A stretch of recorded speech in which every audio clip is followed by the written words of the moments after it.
اللہ سبحانہ و تعالیٰ کے نام پاک سے آغاز جو بڑا مہربان نہایت رحم فرمانے والا ہے، اور کروڑوں درود و سلام ہمارے اور آپ کے آقا حضرت احمد مجتبیٰ محمد مصطفیٰ صلی اللہ علیہ وآلہ وسلم پر کہ آپ کی خدمت میں ہدایت عقیدت پیش کرنا اہل ایمان کے لیے دنیا اور آخرت میں کامیابی، بھلائی، فلاح، نجات اور بلندی درجات کا ذریعہ ہے۔ اللہم صلی علی سیدنا و مولانا محمد وعلی آل سیدنا و مولانا محمد وبارک وسلم۔ ناظرین محترم السلام علیکم ورحمۃ اللہ وبرکاتہ۔ میں ہوں آپ کا میزبان محمد رئیس احمد، پیش کیا جا رہا ہے پروگرام روشنی سب کے لیے۔ آپ جانتے ہیں متنوع موضوعات کے ساتھ ہم پیر، منگل، بدھ کو آپ کی خدمت میں حاضر ہوتے ہیں اور کسی نہ کسی موضوع پر ضرور کلام کرتے ہیں۔ ممتاز و مقتدر علماء حضرات کو زحمت کلام دیتے ہیں، وہ تشریف لاتے ہیں اور ہمارے موضوع کو ڈسکرائب کرنے کے لیے، اس کی وضاحت کے لیے اور اس کو آپ تک پہنچانے کے لیے، اس کا بہترین مواد آپ تک پہنچانے کے لیے تشریف فرما ہوتے ہیں ہمارے علماء حضرات۔ اور تاریخ اسلام پر اگر نظر ڈالی جائے تو بہت سی ایسی شخصیات ہیں کہ جو اپنے نام سے زیادہ اپنے القاب اور اپنی کنیت کے حوالے سے معروف نظر آتے ہیں، اور انہی افراد میں، انہی شخصیات میں حنفیوں کے امام اعظم بلکہ امام الائمہ حضرت نعمان بن ثابت، حضرت امام ابو حنیفہ رحمۃ اللہ تعالیٰ علیہ کی شخصیت ہے۔ ایک ایسی عظیم المرتبت شخصیت فقہ کے شعبے میں اور علم دین کے حوالے سے کہا یہ جاتا ہے آپ کے متعلق کہ بہت سے ایسے مسائل جو مختلف محدثین اور فقہاء جن کو حل نہیں کر پاتے تھے، وہ آپ اپنی دانائی سے چند ہی لمحوں میں حل فرما دیا کرتے تھے۔ حضرت عبداللہ بن مبارک جو کہ حضرت امام بخاری رحمۃ اللہ علیہ کے استاذ ہیں، آپ فرماتے ہیں کہ میں نے حضرت امام اعظم سے زیادہ دنیا میں کوئی دانا شخص نہیں دیکھا میری آنکھوں نے۔ تو اس اعتبار سے بھی معلوم یہ ہوتا ہے کہ امام اعظم اپنے معاصرین میں بھی اور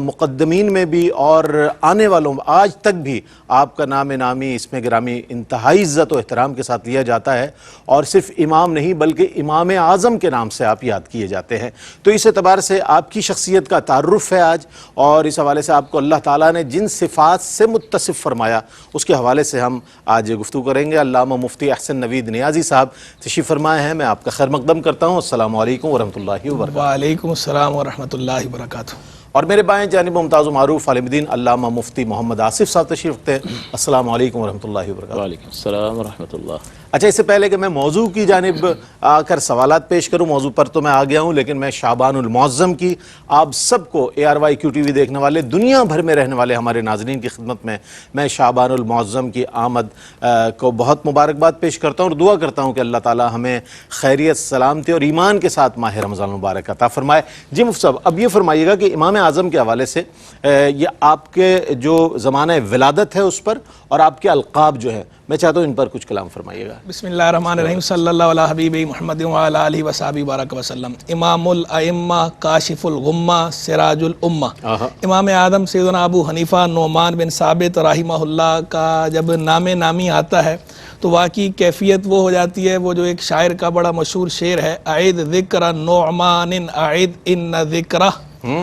من الطیب ما کررتہ یتدوع، کہ نعمان کا ذکر دہراؤ، نعمان کا ذکر دہراؤ کہ بے شک جب اس کا ذکر دہرایا جاتا ہے تو وہ ایسی خوشبو ہے کہ جسے جتنا لگایا جائے اتنا ہی وہ مشام جہاں کو معطر کرتی ہے، اتنا ہی مہک دیتی ہے۔ تو مجھ خوشبو ہے جیسے کہ خوشبو جتنی زیادہ لگاتے جائیں گے مہک بڑھتی چلی جائے گی۔ تو امام اعظم حنیفہ رحمہ اللہ کا تو نام نامی بھی نعمان ہے، تو شاعر نے نعمان کا، اگرچہ اس نے تو جنرل بات کی تھی، قصیدے کا شعر ہے شاعر کا، تو لیکن امام اعظم کے اس نام نامی اس میں گرامی پہ بالکل صادق آتا ہے، اور واقعی یہ اہل اسلام اور بالخصوص جو ہے وہ اہل فقہ حنفی، ان کی کیفیت جو ہے وہ شعر سے نمایاں ہوتی ہے کہ حقیقت یہی ہے۔ بلکہ میں کہتا ہوں جو بھی علم سے تعلق رکھنے والا ہے، جو علم سے شغف رکھنے والا ہو، امام اعظم حنیفہ رحمہ اللہ کو اسی طرح ٹریبیوٹ پیش کرتا ہے، ان کے ذکر سے اسی طرح خوش ہوتا ہے، چہرہ کھل جاتا ہے، جو چہرے پہ کشادگی آ جاتی ہے، قلب کے اندر ایک نورانیت سی محسوس ہونا شروع ہو جاتی ہے امام اعظم کا نام نامی اس میں گرامی سن کے۔ اور کیوں نہ ہو امام احمد بن حنبل رحمہ اللہ نے امام شافعی کے لیے یہ بات کہی تھی کہ جو بھی قلم دوات پکڑنے والا ہے اس کی گردن پہ امام شافعی کا احسان ہے. سبحان اللہ. تو وہ امام شافعی جن کو امام احمد بن حنبل نے یہ کہا کہ قلم دوات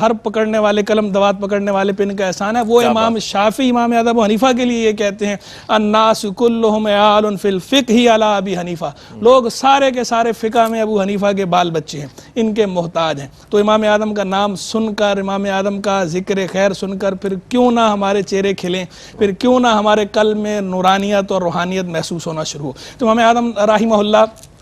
کا جو نامی اس میں گرامی ہے, کنیت آپ کی ابو حنیفہ ہے, نام آپ کا نعمان ہے, والد کا نام ثابت تھا, ابو حنیفہ نعمان بن ثابت. ابو حنیفہ جو آپ کی کنیت ہے یہ کنیت وصفی ہے, نسبی نہیں ہے. بعض لوگ جو یہ سمجھتے ہیں, اور بعض کتابوں میں بھی لکھا ہے کہ ایک بیٹی تھی آپ کی جس کا نام حنیفہ تھا, تو اس کے نام پر آپ کی کنیت ابو حنیفہ ہے, تو یہ بات غلط ہے. اس کی علماء محققین نے باقاعدہ تردید کی ہوئی ہے کہ اس نام کی کوئی بیٹی آپ کی, بلکہ کوئی بیٹی کسی کا ثبوت تاریخ سے ملتا ہی نہیں ہے. آپ کے بیٹے تھے, ان کا نام حماد تھا, جو آپ نے اپنے استاد کے نام پر بیٹے کا نام حماد رکھا تھا. بیٹی آپ کی تھی نہیں, جب بیٹی تھی نہیں تو کنیت بیٹی کے نام پہ ہو ہی نہیں سکتی. تو یہ کنیت آپ کی وصفی ہے. وجہ کیا ہے کنیت کی, وجہ تسمیہ کیا ہے؟ تو حنیفہ جو ہے وہ دوات کو, عربی میں دوات کو بھی حنیفہ کہا جاتا ہے. تو آپ کی محفل کے اندر لوگ آپ کے اقوال لکھتے تھے, دوات سے قلم سے لکھا کرتے تھے. تو اس مناسبت سے, اور ایک آپ کے ساتھ بھی ہمیشہ قلم دوات رہتی تھی, تو علم کے ساتھ اس مناسبت کی بنا پر آپ کی کنیت پڑ گئی ابو حنیفہ. ایک وجہ. دوسری وجہ یہ ہے کہ حنیفہ کا معنی ہوتا ہے خالص. تو چونکہ آپ نے دین کی خالص خدمت کی ہے, وہ احکام کے ان کو استنباط کیا ہے, دین حنیف کی ہے, اور اس کے مسائل کا استنباط کیا ہے کتاب و سنت سے, تو اس بنا پر آپ کو ابو حنیفہ کہا جاتا ہے. اور بعض کو اوراق کے اعتبار سے بھی کہتے ہیں کہ اوراق کے ساتھ بھی آپ کی خاص مناسبت تھی. تو یہ ابو حنیفہ آپ کی کنیت ہے, کنیت وصفی کنیت ہے. نعمان جو آپ کا نام ہے, نامی اس میں گرامی ہے, نعمان کا معنی ہوتا ہے خوشبو. خوشبو کو بھی نعمان کہتے ہیں, اور وہ جو سرخ رنگ کا پھول ہوتا ہے, خوشبودار پھول, اس پھول کو بھی نعمان کہا جاتا ہے. تو امام اعظم رحمہ اللہ کا جو یہ نام ہے, یہ نام بھی آپ جو ہے اس میں بامسمہ ہیں. جیسا آپ کا نام ہے ایسے ہی آپ کی شخصیت ہے. آج بھی مہک رہا ہے, آپ کا نام بھی مہک رہا ہے, آپ کا کام بھی مہک رہا ہے. دنیا میں اخبار عالم میں چرچا ہے آپ کے کام کا بھی, آپ کے نام کا بھی. اور جب ہم آپ کی بایوگرافی پڑھتے ہیں تو آپ کے احوال دیکھ کر بھی واقعی ایسا, آپ کی سیرت ایسی, سیرت عاطرہ, آپ کی خوشبودار سیرت ہے, معطر سیرت ہے, اس سے جو ہے ایسی روشنیاں کرنیں پھوٹتی ہیں, خوشبو آتی ہے. پھر جو آپ کا جو یہ نامی اس میں گرامی نعمان بن ثابت ہے, تو آپ نے پوچھا کہ ان کی جو ولادت زمانہ ولادت کے بارے میں مختلف اقوال ہیں. ایک قول سنہ 80 ہجریہ کا ہے, ایک قول سنہ 70 ہجریہ کا ہے, ایک قول سنہ 60 ہجریہ کا ہے, ایک قول 71 کا بھی ہے, اور ایک 77 کا بھی قول ہے. مختلف اقوال ہیں, لیکن جو اکثر کے ہاں مشہور ہے وہ 80 سنہ ہجریہ کا ہے. اور وصال آپ کا مشہور قول کے مطابق سنہ 150 ہجریہ ہے. اچھا, یکم شعبان یا دو شعبان, اس میں بھی اس میں اختلاف ہے. 2 شعبان کا قول بھی ہے, اور شعبان سے ہٹ کر بھی قول ہے. لیکن زیادہ مشہور چونکہ یہی ہے, تو اس لیے اس مناسبت سے ہم لوگ باقاعدہ یہ پروگرام وغیرہ کیا کرتے ہیں. اسی لیے ان کو ہم ٹریبیوٹ پیش کر رہے ہیں. شعبان المعظم کے 2 شعبان 150 سنہ ہجریہ امام اعظم کا 2 لگ گئی ہے پاکستان میں, تو اس مناسبت سے ہم ان کو ٹریبیوٹ پیش کر رہے ہیں. اللہ تبارک و تعالی امام اعظم حنیفہ رحمہ اللہ کے درجات کو اور بلند فرمائے, اور ہمیں آپ کی تعلیمات پر عمل پیرا ہونے کی توفیق دے, اور آپ کی سیرت سے ہمیں اقتباس کر کے اپنی زندگی کو اس کے مطابق ڈھالنے کی توفیق رفیق مرحمت فرمائے. اچھا, صحابہ کرام رضوان اللہ تعالی علیہم اجمعین کے بعد تابعین کا بڑا احترام کیا جاتا ہے, اور ائمہ اربعہ میں, ان چاروں ائمہ میں حضرت امام اعظم امام ابو حنیفہ رحمۃ اللہ تعالی علیہ کی جن صحابہ کرام رضوان اللہ تعالی علیہم اجمعین سے ملاقات کا شرف ہے, میں چاہتا ہوں اس پر کچھ ارشاد فرمائیے. اعوذ باللہ من الشیطان الرجیم, بسم اللہ الرحمن الرحیم. اللہ تبارک و تعالیٰ نے امام اعظم ابو حنیفہ رضی اللہ تعالیٰ عنہ سے جو بہت بڑا دین کا کام لیا, اور ایک بہت عظیم دینی خدمت اللہ تعالیٰ کے کرم اور فضل سے آپ کے حصے میں آئی, تو آپ کو اللہ تعالیٰ نے زمانہ بھی بہترین عطا فرمایا کہ زبان رسالت صلی اللہ علیہ وسلم سے اس زمانے کی تعریف سنائی دیتی ہے. آپ فرماتے ہیں خیر القرون قرنی ثم الذین یلونہم ثم الذین یلونہم, کہ سب سے بہترین زمانہ میرا زمانہ ہے, پھر وہ جو اس سے ملا ہوا ہے, اور پھر وہ جو اس سے ملا ہوا ہے. تو زمانہ تو اگر دیکھا جائے تو وقت کی گردشوں کا نام ہے, لیکن یہاں زمانے کا اچھا ہونا افراد کے اچھا ہونے کی بنا پر ہے, کہ جیسا رحمت دو عالم صلی اللہ علیہ وسلم کی ذات اقدس کی بنیاد پر, آپ کے وجود مسعود کے اس دنیا میں جلوہ فرما ہونے کی بنیاد پر خیر القرون قرنی, کہ سب سے بہترین زمانہ میرا ہے. تو حضور علیہ الصلوۃ والسلام کے جلوہ فرما ہونے کے باعث ہے، پھر صحابہ کرام جو آپ کے براہ راست صحبت یافتہ ہیں، اور پھر تابعین کا زمانہ. تو اصل جو ہے وہ افراد کی پاکیزگی کی بنیاد پر اس زمانے کو بہترین قرار دیا جا رہا ہے. اور اس کا سبب یہی ہے کہ رحمت دو عالم صلی اللہ علیہ وسلم سے جس درجے میں جس کی وابستگی جتنی زیادہ ہوگی، وہ پاکیزگی کے ان اعلیٰ معیار کو پہنچتا ہوا دکھائی دے گا. تو اسی طرح سے امام اعظم ابو حنیفہ، جیسا کہ حضرت نے فرمایا کہ 80 ہجری جو ہے وہ آپ کے سن ولادت ایک مشہور قول کے مطابق، اور 150 ہجری میں آپ کا وصال ہوا. تو 80 ہجری جو ہے یہ تابعین کا دور ہے. اور تابعین ویسے اگر تابع کو دیکھیں لغوی اعتبار سے تو پیروی کرنے والا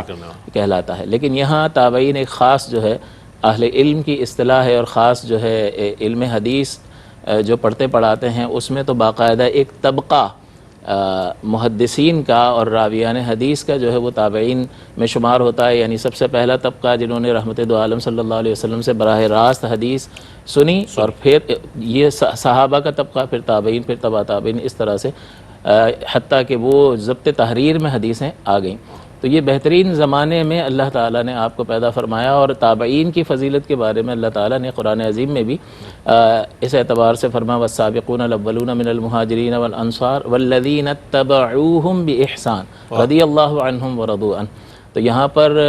سابقون اولون انصار اور مہاجرین کا بھی ذکر فرمایا، اور ان لوگوں کا ذکر فرمایا جنہوں نے حسن و خوبی اور نیکی اور پارسائی میں ان لوگوں کی اتباع اور پیروی کی. تو اس اتباع کے اعتبار سے لغوی طور پر اگر دیکھا جائے تو قیامت تک آنے والے تمام وہ مسلمان کے جو صحابہ کرام کے طرز عمل کے مطابق زندگی گزار رہے ہیں، وہ اس واتبعوہم باحسان کے تحت داخل ہیں، اور اللہ تعالیٰ کی رضا ان کے شامل حال ہے. لیکن بدرجہ کمال جو ہے یہ تابعین کے زمانے میں موجود تابعین الاخیار پر بہت اعلیٰ مرتبے میں یہ بات صادق آتی ہے والذین اتبعوہم، کہ جنہوں نے بحسن و خوبی صحابہ کرام علیہم الرضوان کی پیروی کی. اور پھر آنے والے زمانے میں ہر زمانے میں جو ہے وہ لوگ پائے جاتے رہے. تو آپ نے اپنے زمانے میں تقریباً 70 صحابہ کرام جو ہے جب آپ پیدا ہوئے تو اس وقت 70 صحابہ کرام موجود تھے. اور چونکہ عراق کی سرزمین اس کا دارالخلافہ کوفہ جو ہے وہ آپ کی جائے ولادت ہے، تو وہاں پر بہت سارے صحابہ کرام کا وہ مسکن بھی رہا. اور خود حضرت علی کرم اللہ تعالی وجہ کریم نے اسے جو ہے وہ دارالخلافہ بنایا. عبداللہ بن مسعود یہاں پر، اور بہت سارے صحابہ نے اپنا بہت سا وقت یہاں پر گزارا. تو حضرت امام اعظم ابو حنیفہ رضی اللہ تعالیٰ عنہ کو یہ شرف حاصل کہ حضرت انس بن مالک رضی اللہ تعالیٰ عنہ سے آپ نے اکتساب فیض کیا، احادیث لیں. اسی طرح سے عبداللہ بن ابی اوفا رضی اللہ تعالیٰ عنہ، واثلہ بن اسقع رضی اللہ تعالیٰ عنہ، اسی طرح جابر بن عبداللہ رضی اللہ تعالیٰ عنہ. تو یہ 8-10 صحابہ ایسے ہیں جن کے نام گرامی جو ہیں وہ امام جلال الدین سیوطی رحمۃ اللہ علیہ نے ذکر فرمایا. ٹھیک ہے جناب. امام اعظم حضرت امام ابو حنیفہ رحمۃ اللہ تعالیٰ علیہ کی شخصیت تعارف کے حوالے سے آج کے پروگرام ترتیب دیا گیا ہے. ایک مختصر سا وقفے کے بعد لوٹیں گے، ہمارے ساتھ رہیے. جی جناب، خیر مقدم ہے آپ کا. حضرت امام ابو حنیفہ رحمۃ اللہ تعالیٰ علیہ کے حوالے سے آپ کی شخصیت اور اس کا تعارف ابتداً جو آپ کی زندگی کے حالات ہیں اس کے حوالے سے بات ہو رہی ہے، اور بہت اچھے انداز میں ہمارے دونوں اسکالرز جو ہیں وہ ہمارے سوالات کے جوابات عنایت فرما رہے ہیں. اچھا، ہم یہ جاننا چاہیں گے مفتی صاحب کہ وہ کون سے محرکات تھے کہ جن کے سبب آپ علوم دینیہ کی طرف راغب ہوئے؟ یہ ایک بہت، چونکہ کسی بھی شخص کی زندگی کا ایک ٹرننگ پوائنٹ ہوتا ہے. امام اعظم کے حوالے سے کیا کہیے گا؟ دیکھیں، امام اعظم ابو حنیفہ رحمہ اللہ وہ چونکہ امیر کبیر گھرانے سے تعلق رکھتے تھے. آپ کے جو والد تھے وہ بھی امیر کبیر تھے، اور آپ خود بھی جو ہے وہ ویل سیٹلڈ تھے. اور بچپن سے ہی آپ کا رجحان بھی جیسا کہ ہوتا ہے، اور عموماً جو بزنس کمیونٹی ہوتی ہے ان کے اندر یہ ہوتا ہی ہے کہ ان کا یہ رجحان ہوتا ہے کہ ہمارے بچے ہمارے کاروبار کو لے کر آگے بڑھیں. تو آپ بھی جو ہے وہ کاروبار کی طرف ہی راغب تھے بچپن میں. جو ابتدائی تعلیم ہے، ابتدائی تعلیم تو ظاہری بات ہے، آپ دیکھیں آج بھی ہمارے اس دور میں صدیاں گزر گئی ہیں، آج بھی ابتدائی تعلیم جو بنیادی تعلیم ہے وہ تو دلائی جاتی ہے. لیکن جس کو اعلیٰ تعلیم کہا جاتا ہے کہ باقاعدہ اعلیٰ تعلیم کے لیے جو ہے وہ ہائر ایجوکیشن جو ہے اس کے لیے آپ بعد میں راغب ہوئے. ابتدائی تعلیم تو ٹھیک ہے آپ کو دلائی گئی، لیکن اس کے بعد پھر چونکہ تجارت کی طرف آپ کی رغبت تھی، آپ کی اپنی بھی آپ کے گھر والوں کی بھی، تو آپ تجارت کرتے تھے۔ 20 برس کی عمر میں آپ نے باقاعدہ اعلیٰ تعلیم جو ہے اس کی جو تحصیل ہے وہ 20 برس کی عمر میں شروع کی، اور یہ آپ کو متوجہ کیا تھا امام شابی رحمہ اللہ نے۔ یہ بھی جلیل القدر تابعی تھے، انہوں نے جب آپ کو دیکھا تو اپنی فراست ایمانیہ سے بھانپا کہ یہ نوجوان بہت ذہین ہے، اور یہ اگر اعلیٰ تعلیم کی طرف آئے تو یہ بڑی خدمت کر سکتا ہے، بڑا کام کر سکتا ہے دین کا۔ تو انہوں نے آپ کو پکڑ کر آپ کو باقاعدہ اس طرح کی بات کی، موٹیویشنل گفتگو جسے کہتے ہیں، آپ کو تھوڑا سا انہوں نے اس طرح کی باتیں کی تو ان کی بات سن کر آپ کو اثر ہوا، اور اس کے بعد آپ نے باقاعدہ اعلیٰ تعلیم کی تحصیل کی۔ پہلے پھر آپ نے علم الکلام حاصل کیا، دیگر فنون میں مہارت حاصل کی، اور پھر آپ فقہ کی طرف آئے ہیں، اور پھر باقاعدہ یکسو ہو گئے۔ جب آپ آئے امام حماد بن ابی سلیمان جو آپ کے استاد گرامی قدر ہیں ان کے پاس آئے، تو ان کے پاس تو پھر آپ نے ساری زندگی ان کے پاس آپ نے گزاری ہے، ان کے وقت وصال تک آپ نے ان کو نہیں چھوڑا، ان کی ملازمت اختیار کی۔ ہمارے عربی کے اندر ملازمت کہتے ہیں ہمیشہ ساتھ رہنے کو، تو ہمیشہ ساتھ رہے آپ ان کے، اور باقاعدہ تصریح بھی ہے 18 برس کی، کہ 18 برس تو باقاعدہ بیان ہوا ہے کہ 18 برس تو آپ ان کے ساتھ رہے ہیں۔ یعنی 18 برس میں بندہ کیا کچھ سیکھ لیتا ہے، سیکھ کے آپ خود کامل بن گئے، پھر بھی آپ نے کہا کہ نہیں میں ان کی صحبت نہیں چھوڑوں گا، یہ بڑے فقیہ ہیں، تو جو بھی ان کا علم ہے وہ سارے کا سارا علم جو ہے میں نے ان سے حاصل کرنا ہے۔ تو وہ جو ساتھ رہنے کا فائدہ ہوتا ہے نا، وہ فائدہ یہ ہوتا ہے کہ وہ بندہ علم بھی سیکھتا ہے اور پھر ساتھ تربیت بھی ہوتی ہے۔ ایک ہوتا ہے علم حاصل کرنا، اور پھر ایک ہوتا ہے اس علم کو برتنا۔ تو یہ جو بزرگ ہوتے ہیں نا، بڑے جو اعلیٰ پائے کے بزرگ ہوتے ہیں، ان کی صحبت کی جو برکت ہوتی ہے، ان کی ملازمت کی، ان کے ساتھ ہمیشہ رہنے کی برکت یہ ظاہر ہوتی ہے کہ بندہ علم بھی سیکھتا ہے، حکمت بھی سیکھتا ہے، اور پھر اس علم کو برتنے کا سلیقہ بھی آتا ہے۔ تو وہ جو ان کی صحبت میں آپ رہے ہیں تو آپ کو علم بھی آیا اور علم برتنے کا سلیقہ بھی آیا، اور وہ ایسا آیا کہ بس آپ ان کے لیے بھی صدقہ جاریہ بنے، اور جو دوسرے امام تھے امام شابی ذوالقدر تابعی جنہوں نے آپ کو متوجہ کیا تھا، ان کے لیے بھی کیسا صدقہ جاریہ کہ انہوں نے ایک اس بچے کو، اس نوجوان کو متوجہ کیا دین کی خدمت کے لیے، علم اعلیٰ علم کی تحصیل کی طرف۔ تو وہ جب متوجہ ہوئے تو ایسے متوجہ ہوئے کہ آج صدیاں گزر گئی ہیں، کروڑوں لوگ جو زندہ لوگ ہیں ان میں کروڑوں کی بات ہو رہی ہے، ورنہ اگر پچھلی صدیاں ملا لیں تو تعداد اربوں خربوں تک جائے گی۔ کروڑوں لوگوں کے وہ پیشوا ہیں، ان کی انہوں نے رہنمائی کی ہے، اور دین کی انہوں نے ایسی خدمت کی ہے کہ وہ جو ہے دین کے ستون جو شمار ہوتے ہیں ان میں سے ایک ہیں۔ اور وہ علامہ خریبی نے جو ان کے لیے بات کہی تھی کہ اہل اسلام پر واجب ہے، اہل اسلام پر لازم ہے کہ اپنی نمازوں میں امام ابو حنیفہ کے لیے دعا کریں۔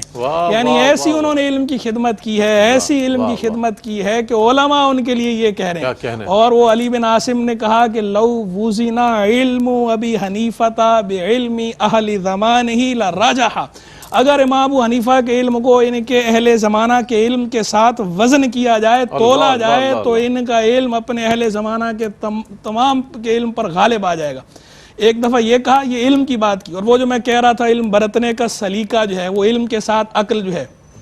یک من علم را 10 من عقل باید، یہ ہمارے ہاں کہاوت ہے کہ 1 من علم کے لیے 10 من عقل چاہیے۔ اس علم کو برتنا کیسے ہے، یہ عقل کا تناسب علم سے یہ رکھا گیا ہے۔ تو وہ عقل کا عالم کیا تھا امام احمد حنیفہ رحمہ اللہ کی، یہی علی بن عاصم جو علم کی بات کرتے ہیں، تو علم کی بات کی تو کہا اہل زمانہ سب پہ ان کا علم راجع غالب آ جائے گا، وزن کیا جائے۔ عقل کی بات کی تو اب صرف اہل زمانہ کی بات نہیں کر رہے، کہہ رہے ہیں لو وزنا عقل ابی حنیفہ بعقل نصف اہل الارض لرجح بہم، اگر امام ابو حنیفہ کی عقل کو آدھی زمین پہ رہنے والے، روئے زمین پہ بسنے والے آدھے لوگوں کے ساتھ، یعنی آدھی دنیا کے لوگوں کی عقل کے ساتھ وزن کیا جائے، تولا جائے، تو ان کی عقل کا جو پلڑا ہے وہ بھاری ہو جائے گا۔ یہ عقل کا معاملہ ہے، یعنی علم بھی ایسا، اور علم کے ساتھ جو ہے جو عقل کا معاملہ ہے وہ بھی علم اور عقل کا تناسب ایسا کہ علم بھی با کمال، علم میں بھی آپ امام اعظم نظر آتے ہیں، اور یہ جو آپ کی عقل کا اور فراست کا معاملہ ہے اور علم برتنے کا جو سلیقہ ہے اس میں بھی آپ امام اعظم نظر آتے ہیں۔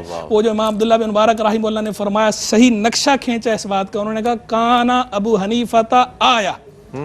آیا کا مطلب ہوتا ہے نشانی، اللہ کی نشانی، اللہ کے محبوب علیہ السلام کا معجزہ۔ جب معجزات کو ذکر کیا جاتا ہے آیا کہہ کے ذکر کیا جاتا ہے، تو امام عبداللہ مبارک خود وہ ہستی ہیں کہ ان کے لیے بڑے بڑے علماء یہ کہتے رہے کہ یہ جس طرح کی زندگی گزارتے ہیں، ہماری خواہش ہے کہ ہم 3 دن ایسے گزار لیں، لیکن ہم 3 دن بھی نہیں گزار سکتے۔ امام سفیان ثوری امام عبداللہ بن مبارک کے استاد ہیں، خود مجتہد ہیں، وہ کہتے ہیں میں نے چاہتا ہوں 3 دن ایسے گزار لوں، 3 دن نہیں گزار سکتا جیسے علم کے، عمل کے، تقویٰ کے ان کے ایام ہیں. کیا کہنے. تو وہ عبداللہ بن مبارک جو ہے وہ امام اعظم حنیفہ رحمہ اللہ کے لیے کہہ رہے ہیں کان ابو حنیفہ تا آیا. امام اعظم حنیفہ تو جو ہے وہ نشانی ہے، اور ما رأیت اورا من ابی حنیفہ، میں نے امام حنیفہ سے بڑھ کر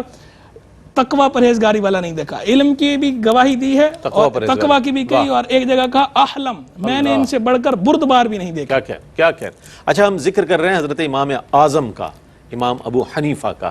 اور سوال میں نے یہی کیا تھا کہ آیا ان کے جو ہے کیا محرکات تھے جن کے سبب آپ راغب ہوئے علوم دینیہ کی جانب. پھر مفتی صاحب نے فرمایا کہ وہ اعلیٰ تعلیم کے لیے، دیکھیں یہ کتنی اچھی اصطلاح ہے، یعنی اس دور میں اعلیٰ تعلیم وہ کہلاتی تھی کہ جو علوم دینیہ ہیں. آج ہمارے ہاں بچہ اگر یہ سمجھ لے ابتدائی طور پر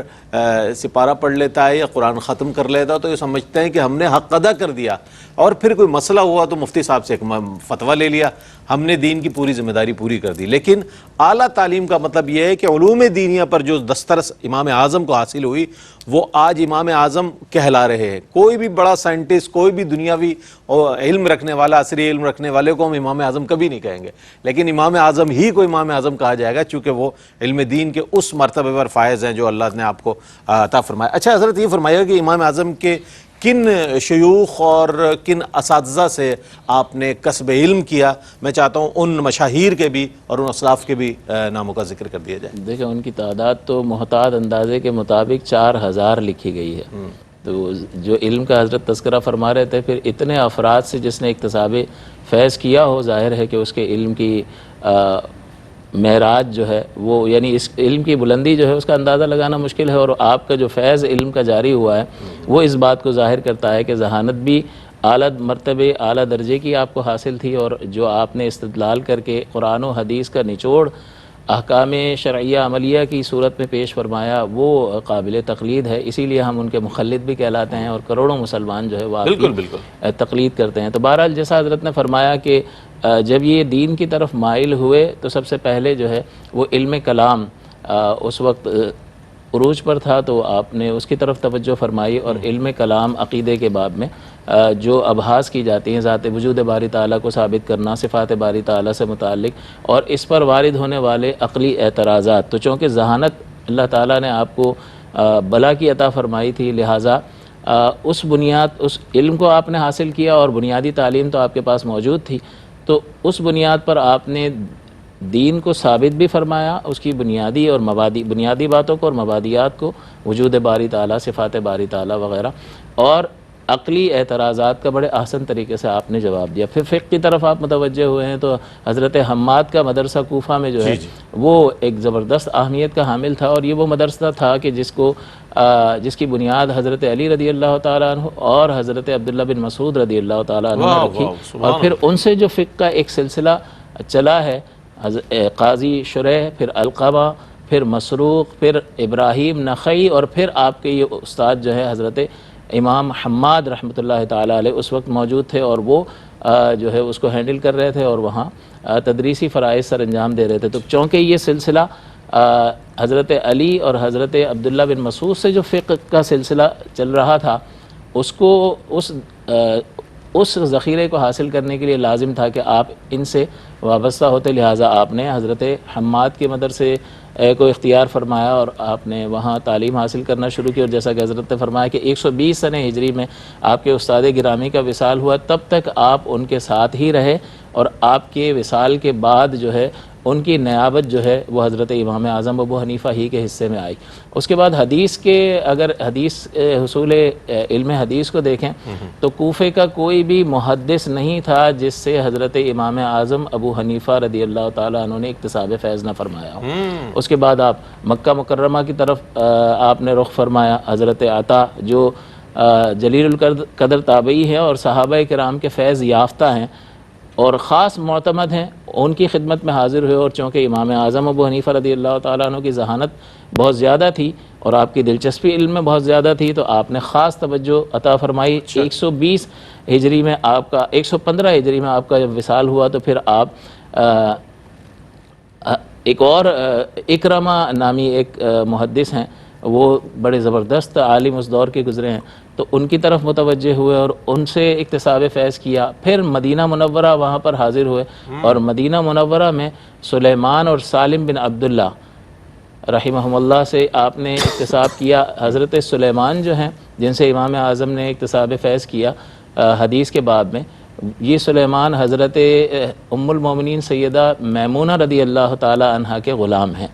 اور سالم بن عبداللہ حضرت عمر رضی اللہ تعالی عنہ کے پوتے ہیں، حضرت عبداللہ بن عمر کے صاحبزادے ہیں، اور انہوں نے اپنی تمام تر تعلیم جو ہے اپنے والد گرامی حضرت عبداللہ بن عمر رضی اللہ تعالی عنہ سے حاصل کی. تو ان سے بھی حضرت امام اعظم ابو حنیفہ رضی اللہ تعالی عنہ نے اکتساب فیض کیا. تو یہ وہ جلیل القدر چند یعنی چیدہ نام میں نے آپ کی خدمت میں ذکر کر دیے. ویسے جیسا کہ میں نے عرض کیا کہ 4000 تقریباً محتاط اندازے کے مطابق، یعنی اس کا مطلب یہ ہوا کہ علم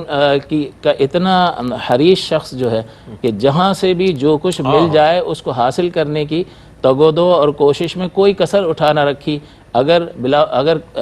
اس ضمن میں اگر امام اعظم ابو حنیفہ سر فہرست ہیں، یہ کہا جائے کہ سر فہرست ہیں، تو یہ غلط نہ ہوگا. واہ واہ، کیا کہنا ہے. بہت ہی خوبصورت انداز میں ہمارے دونوں علماء حضرات ہمارے سوالات کے جوابات عنایت فرما رہے ہیں. ایک مختصر سا وقفہ لیتے ہیں، وقفے کے بعد لوٹیں گے، ہمارے ساتھ رہیے گا.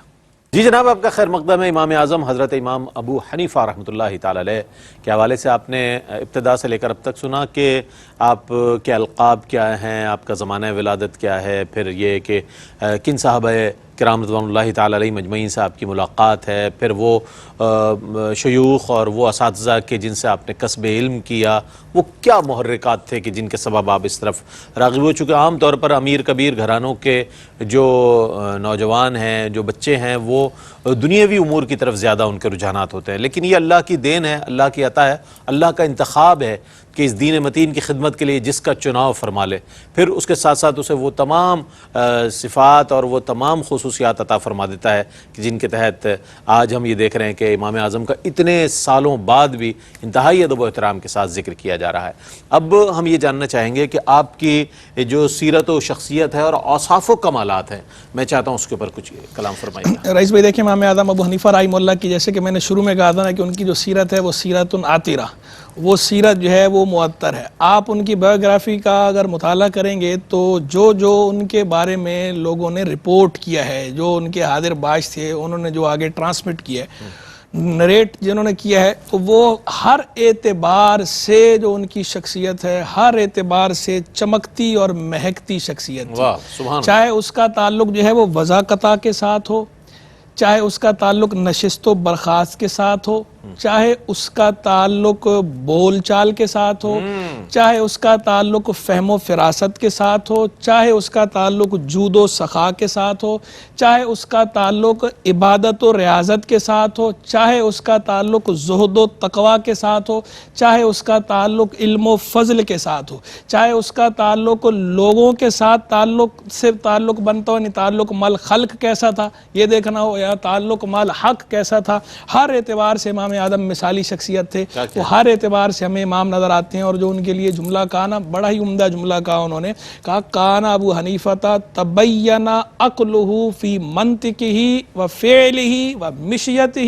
و مدخلہ و مخرجہ. کیا کہنا ہے کہ امام اعظم حنیفہ وہ ہیں کہ ان کی عقل ظاہر ہوتی تھی، یعنی ان کا دانا ہونا، ان کا فہیم ہونا، ان کا سوجھ بوجھ والا ہونا، سمجھدار ہونا، دانشور ہونا ظاہر ہوتا تھا ان کی گفتگو سے بھی، ان کے افعال سے، کام سے بھی، اور مشیت ہی ان کی چال ڈھال سے بھی، وہ مدخل ہی و مخرجی، اور ان کے آنے کے انداز اور ان کے جانے کے انداز سے بھی. جو میں نے کہا یعنی ان کی ہر چیز جو ہے وہ دلالت کرتی تھی اس پر کہ ایک انتہائی بردبار اور سوجھ بوجھ رکھنے والی شخصیت ہے. اور ہر اعتبار سے وہ ہمیں حضور جان عالم علیہ السلام کی اتباع میں، سرکار علیہ السلام کے بعد جو ہستیاں، جو اہل اللہ، جو اولیاء کاملین رول ماڈل ہیں حضور کی اتباع میں، حضور کے زیر سایہ، تو وہ ہمیں ان ہستیوں میں نمایاں ترین نظر آتے ہیں. امام اعظم ابو حنیفہ رحمہ اللہ کے رول ماڈل ہیں ہر اعتبار سے.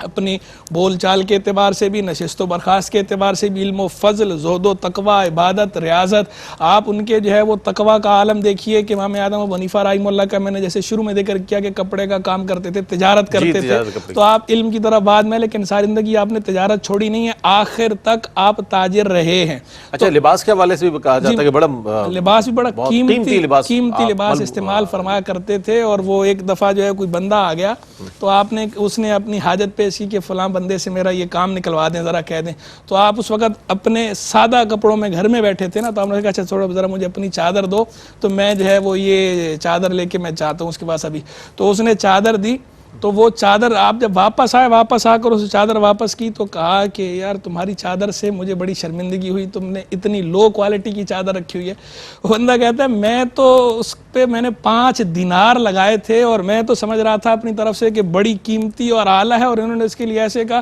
بولا کچھ عرصے بعد میں نے دیکھا اسی کپڑے کی عمدہ چادر انہوں نے پہنی تھی، اب میں نے اس کی قیمت کا حساب لگایا تو وہ 30 دینار کی انہوں نے پہنی ہوئی تھی، جو چادر انہوں نے اوڑھ رکھی تھی امام ابو حنیفہ رحمہ اللہ نے اوپر، تو یعنی اچھا اعلیٰ ذوق رکھتے تھے۔ اور جتنے لوگوں نے بھی ان کی شخصیت کا، ان کے سراپا کا بیان کیا ہے، ان سب نے اس بات کو ذکر کیا ہے کہ کانا حسن الثیاب، اچھے کپڑے استعمال کیا کرتے تھے، خوش لباس بھی تھے اور خوشبودار بھی تھے، معطر تھے، جیسے ان کی سیرت سے جو ہے وہ خوشبو پھوٹتی تھی، مہکتی تھی، اور ایسے ویسے بھی خوشبو جو ہے کثرت سے استعمال کرتے تھے، اچھے تھے۔ تقویٰ، وہ جو تقویٰ کی جو بات میں نے جہاں سے ذکر کی تھی، جو موضوع استشہاد ہے وہ یہ ہے کہ شریک جو تھا، جو کاروبار کرتے تھے جس کے ساتھ، تو اس کو ایک دفعہ کپڑا بھیجا کہ یہ والا کپڑا بیچ دینا، لیکن اس میں عیب ہے، اسے بتا ضرور دینا۔ وہ بندہ اس نے بیچ دیا، بتانا بھول گیا۔ جب آپ کو اس بات کا پتہ چلا تو اب جو اصل جس کو بیچا تھا وہ اس کا تو معلوم نہیں تھا، وہ کوئی مسافر تھا، اس نے کہا وہ مسافر تھا، دور دراز کا تھا، تو آپ نے وہ ساری رقم صدقہ کر دی، خیرات کر دی، آپ نے اس رقم کا استعمال نہیں کیا۔ یہ آپ کا تقوی اور پرہیزگاری تھا۔ قرآن کے ساتھ ایسا تعلق تھا کہ قرآن پڑھتے تھے آپ، تو ایک دفعہ ایک حاضر باش نے ذکر کیا کہ میں گیا تو میں نے دیکھا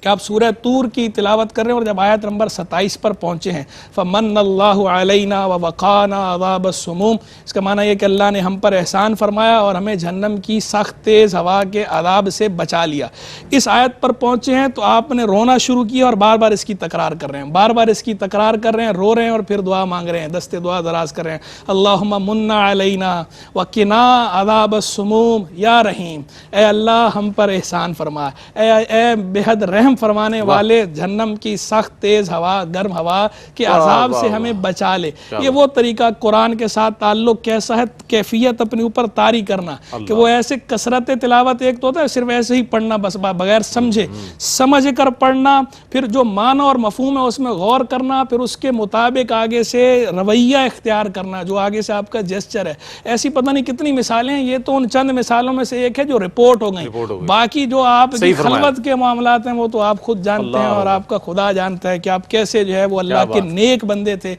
تو جیسے علم میں آپ آگے تھے، ایسے ہی آپ تقوی پرہیزگاری میں، اس روحانی کمال میں بھی آگے تھے، اور باقاعدہ شیخ عبدالحق محدث دہلوی رحمہ اللہ نے یہ بات نقل کی ہے کہ یہ جامع شریعت و طریقت تھے، ائمہ مجتہدین چاروں کے چاروں بشمول امام اعظم، کہ جس طرح یہ شریعت کے امام ہیں تو یہ طریقت کے بھی امام ہیں۔ بس ہوا یہ ہے کہ چونکہ غلبہ ان پہ علمی خدمت کا تو لوگوں میں شہرت زیادہ یہ ہو گئی، لیکن یہ اسی طرح طریقت کے بھی امام ہیں جس طرح شریعت کے امام۔ کیا کہنا حضرت، کیا پیغام دیجیے گا آپ کی شخصیت اور آپ کے اوصاف و کمالات کے حوالے سے ہمارے ناظرین کو، کیا پیغام عنایت فرمائیں؟ دیکھیں، ناظرین کے لیے اس اعتبار سے پیغام ہے کہ علم کی خدمت جو ہے وہ انسان کے لیے بہت بڑی سعادت کا باعث بنتی ہے، اور نبی مکرم صلی اللہ علیہ وسلم نے بھی ارشاد فرمایا اذا مات الانسان انقطع عملہ، کہ جب کوئی شخص مر جاتا ہے تو اس کا عمل منقطع ہو جاتا ہے الا ثلاث، مگر 3 چیزوں کے، اور اس میں ایک چیز یہ ذکر فرمائی والعلم ينتفع بہ، کہ اس نے ایسا علم چھوڑا جس سے نفع اٹھایا جاتا رہا۔ تو اب امام اعظم ابو حنیفہ رحمۃ اللہ علیہ کو اس اعتبار سے دیکھا جائے تو بہت بڑا ذخیرہ علم کا آپ نے چھوڑا ہے، جس سے دنیا کے کروڑوں لوگ جو ہے فائدہ اٹھا بھی چکے اور آج بھی اٹھا رہے ہیں اور انشاءاللہ قیامت تک اٹھاتے رہیں گے۔ تو علم کے اس ذخیرے نے، علم نے ویسے جو آپ کی قدر و منزلت اور آپ کے درجے کو بلند کیا، وہ صرف اس دور کے اعتبار سے نہیں تھا، بلکہ